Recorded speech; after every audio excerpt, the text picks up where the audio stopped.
on Lake Erie. The storm of the century is moving in.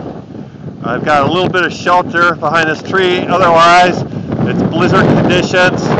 Here's the tree that's giving me some minor shelter. This reminds me of the blizzard of '78.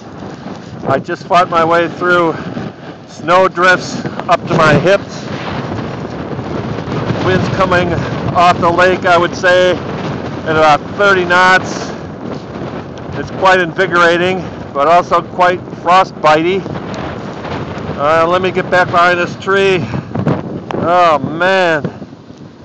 So we don't know what we're in for tonight. They say ice starting at 7 p.m. to 2 a.m., but it's very cold. I just checked the temperature. It's about 18 degrees down here, so I don't know how we could be having ice. I would think snow, but you never know what that front's going to do. I don't know if the film here shows the winds whipping the snow across the lake. There's nobody down here, of course. That's what makes it so attractive. So I'm going to wrap up here for now. I'm going to head home.